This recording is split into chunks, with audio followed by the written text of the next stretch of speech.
दूल्हे की तैयारी हो रही भाई। चिता की भस्म, कुंडल, करिया और भूरी बीछी, ऐसे जनेऊ, वासुकी नाग और मुंडों की माला, नंदकेश्वर पे सवार। बोले ऐसे दूल्हा के लिए दुल्हन तो त्रिभुवन में नहीं मिलेगी। दूल्हा सज गया। ब्रह्मा जी ने देखा, बोले महाराज आगे आपकी सवारी। नारायण भगवान उनके चतुर्भुज पार्षद, पीछे हंस पे सवार ब्रह्मा जी अपना परिकर, देवराज इंद्र। भगवान शिव ने कहा तुम अपने पार्षद सब लिए हो, तो हम बुलाते हैं। श्रृंगी निकाली, जे ही बजाया तो भगवान शिव के पार्षद आ गए। जय हो महाराज की आज्ञा करो। अरे बोले विवाह हमारा किसी के एक को मुख नहीं, केवल मानसिक का पिंड है, और किसी के पूरे शरीर में मुख ही मुख है, किसी के एक भी हाथ पैर नहीं है, और किसी के बहुत से हाथ पैर हैं। भगवान शिव का विवाह, भूत प्रेत बड़े मौजियल, स्वामी का विवाह हो रहा है। खूब छिड़क कर नाच रहे, देख ले तो मूर्छा आ जाए। अब बनी है बारात। ये हुआ कि जय हो बारात पधार रही है। सामवेद का गान करते हुए गरुड़ पर विराजमान भगवान, सब हिमालय वासी ओहो धन्य है धन्य। यही दूल्हा है, बाराती है।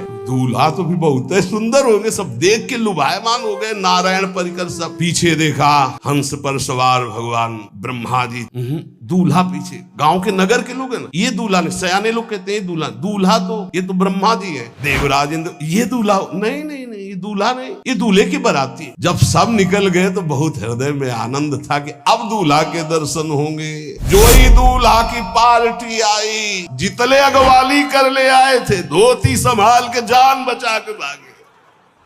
अब आरती करने के लिए, सुमंगल गाने के लिए नवीन नवीन स्त्रियां पार्वती जी की माता के साथ आ रही। मैना सोने की थाल है, आरती लेके जे भी देखा दूल्हा को, यही दूल्हा है। हाँ, हमारी बिटिया सूखे पत्ते खा के इसके लिए भजन करती रही। मैना जी ने पीछे मुड़ के देखा, एक भी नहीं स्त्री थी, अकेले थाली लिए खड़ी थी। थाली पटक दी, आरती की गई। अच्छा तो मेरा निर्णय सुन लिया जाए मैना जी का, अगर मेरी बात नहीं मानी गई तो हिमालय के शिखर से अपनी बेटी को लेके गिर के आत्महत्या कर लूंगी, ब्याह नहीं होने दूंगी। नारद जी गए और बोले विवाह करना है कि नहीं करना। शंकर जी से कहा, बोले आए इसीलिए। बोले ये सब बंद करो आप, ये रूप से विवाह होता है, ये रूप हटाओ। बोले कौन सा रूप धारण करे? दूल्हा रूप धारण करो। भगवान शिव ने जे भी 16 वर्ष की अवस्था, हाथ में दर्पण, अद्भुत मुकुट धारण किए हुए, जटाएं ढकी हुई, गौर वर्ण, वो सुंदर रूप जो देखे सो मोहित हो जाए। मैना जी को बुलाया, देखो दूल्हा आ रहे हैं, एक एक कदम ऐसे चल रहे, संभाल संभाल के जैसे चलना सीख रहे हो। वो सुंदर रूप भगवान शिव का